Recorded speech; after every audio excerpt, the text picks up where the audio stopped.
Hello students, welcome to study Hindi. आज हम अनुस्वर और अनुनासिक के विषय में जानेंगे, इसके उच्चारण तथा इसके प्रयोग को सीखेंगे।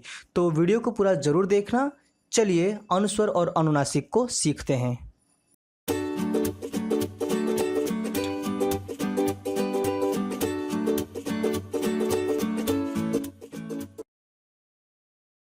अनुस्वार, अनु प्लस स्वर अर्थात स्वर के पीछे पीछे चलने के कारण इसे अनुस्वार कहते हैं। यह एक नासिक्य ध्वनि है। यह वर्ण के ऊपर बिंदु के रूप में लगाकर प्रकट की जाती है, जैसे गंगा, पंजाब, अंत आदि। अर्थात अनुस्वर जो है वो स्वर के पीछे पीछे चलता है, अर्थात स्वर के बाद वो उच्चारित होता है। तो यह एक नासिक्य ध्वनि है, मतलब यह नाक से उच्चारित की जाने वाली ध्वनि है और इसे बिंदु के रूप में प्रकट करते हैं। अनुस्वार एक अयोगवाह वर्ण है। अयोगवाह का अर्थ है स्वर और व्यंजन से अलग वर्ण। इसका प्रयोग स्वर और व्यंजन दोनों के रूप में होता है। स्वर और व्यंजन के मध्य स्थिति होने के कारण इन्हें वर्णमाला में स्वरों के बाद रखते हैं। तो चलिए अब हम अनुस्वर लगाने के नियम को सीखते हैं। पहला नियम है पंचम वर्ण के रूप में अनुस्वार। जैसा कि हमने वर्ण विच्छेद के अनुस्वर वाले भाग में जाना था कि किन्हीं व्यंजन को वर्ग के अनुसार बांटा गया है। जैसे क वर्ग के अंतर्गत है क, ख, ग, घ, अंग।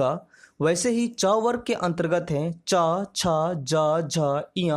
वैसे ही ट वर्ग के अंतर्गत है ट, ठ, ड, ढ, ण। वैसे ही त वर्ग और प वर्ग के अंतर्गत ये सारे व्यंजन आते हैं। अब इन वर्गों के जो अंतिम वर्ण हैं उन्हें पंचम वर्ण कहा जाता है। हिंदी वर्णमाला में अंग, इय, ण, न, म को पंचम वर्ण कहा गया है। तो किसी शब्द में जब कोई हलंत वाला पंचम वर्ण किसी अक्षर के पहले आ जाता है तो वह पंचम वर्ण अपने पीछे वाले वर्ण के ऊपर अनुस्वर के रूप में लग जाता है। जैसे दंड, तो यहाँ अनुस्वर द के ऊपर आया हुआ है और उसके बाद जो अक्षर है वो है ड। तो अब हमें यह देखना है कि ड किस वर्ग के अंतर्गत आता है। तो ड ट वर्ग के अंतर्गत आता है और ट वर्ग का जो पंचम वर्ण है वो है ण। तो यहाँ पर जो अनुस्वर है उसका उच्चारण न के नीचे हलंत के रूप में होगा, जैसे दंड। अगला है रंग।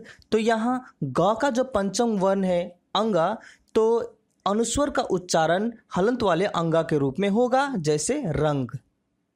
मैंने इस नियम को वर्ण विच्छेद वाले वीडियो में भी बताया है, तो आप हो सके तो वर्ण विच्छेद वाले वीडियो को जरूर देखें।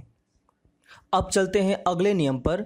दूसरा नियम है दो पंचम वर्ण का एक साथ आना। यदि शब्द में पंचम वर्ण एक साथ आए, जैसे सम्मेलन, यहाँ म और म एक साथ आए हुए हैं, तो यहाँ अनुस्वर या बिंदी नहीं आता, बल्कि दोनों पंचम वर्णों को एक साथ ही लिखा जाता है।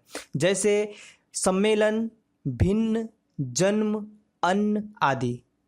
इस वर्ण विच्छेद द्वारा हम इसे आसानी से समझ सकते हैं।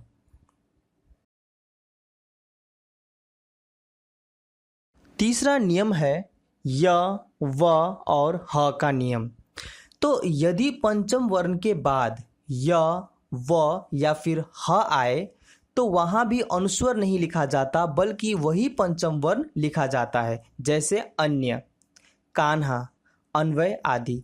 तो यहाँ पर आधा न जो है वो पंचम वर्ण है और उसके बाद जो अक्षर आया है वो है य। तो यह न जो है वो अनुस्वर के रूप में नहीं बदलेगा, बल्कि वह जैसा है वैसे ही लिखा जाएगा। वैसे ही कान्हा का साथ है। कान्हा में आधा न ह के आगे आया है, जिसकी वजह से यह न भी अनुस्वर के रूप में नहीं बदलेगा। और अन्वय में भी वही स्थिति है, क्योंकि जो आधा न है वो व के पहले आया है, तो यहाँ पर न अनुस्वर के रूप में नहीं बदलेगा, वो जैसा है वैसा ही लिखा जाएगा। अगला है तालव्य श और दंत स से पूर्व हमेशा अनुस्वार का आना। तो चौथे नियम के अनुसार तालव्य श और दंत स के पूर्व यदि अनुस्वर आता है तो वह सदा अनुस्वर के रूप में ही रहेगा एवं वर्ण विच्छेद करते वक्त भी उसे अनुस्वर के रूप में ही लिखा जाएगा। इसका अर्थ यह है कि तालव्य श और दंत स से पहले अनुस्वर आता है तो उस अनुस्वर को हम किसी पंचम वर्ण के रूप में नहीं बदल सकते, हमें उसे अनुस्वर के रूप में ही लिखना होगा। उदाहरण के रूप में यहाँ हम अंश, वंश और मांस का वर्ण विच्छेद देख सकते हैं। अगला है सम उपसर्ग का नियम।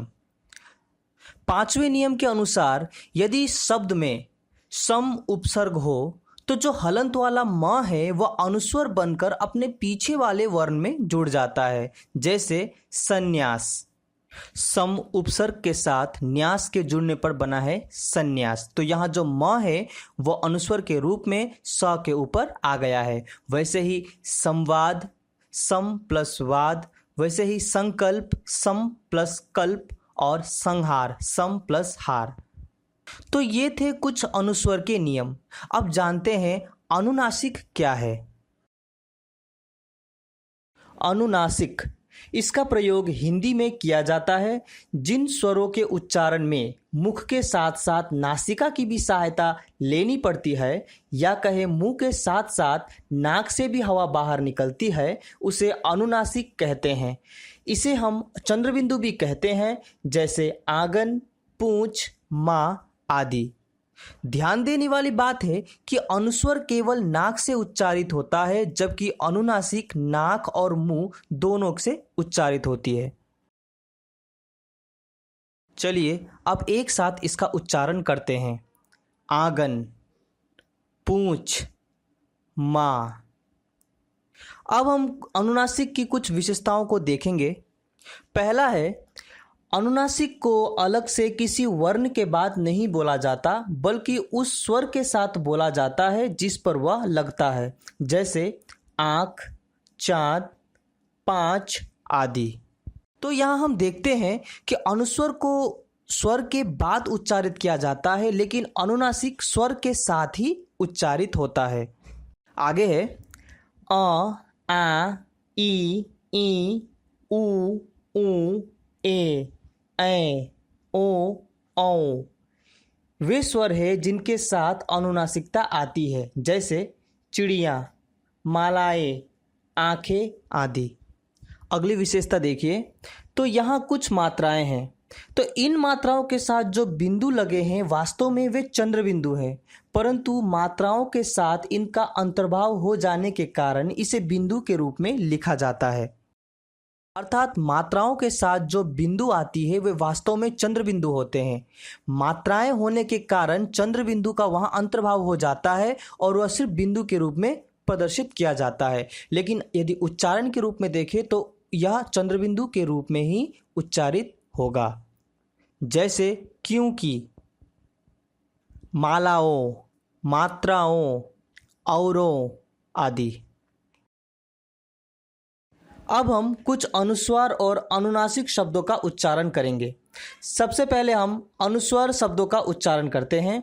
अधिकांश, संपूर्ण, रंगीन, तंबू, ठंडी, बंद, बंधन, पतंग, संबंध, नंगा, अंदाजा, संभ्रांत, असंख्य, संस्था, अत्यंत, क्रांति, संश्लेषण। अब कुछ अनुनासिक शब्दों का उच्चारण करते हैं। गांव, मुंह, धुंधले, कुआं, चांद, भांति, कांच, बांधकर, पहुंच, ऊंचाई, टांग, पांच, दांते, सांस, धुआं, चांद, कांप, जाऊंगा। तो बच्चों, यह हमने जाना अनुस्वार और अनुनासिक के बारे में। उम्मीद है आपको यह वीडियो समझ में आ गई होगी, लेकिन फिर भी यदि कहीं समस्या हो तो आप उसे मुझे कमेंट सेक्शन में पूछ सकते हैं। तो मिलते हैं अपने अगले वीडियो में, तब तक के लिए थैंक यू फॉर वॉचिंग।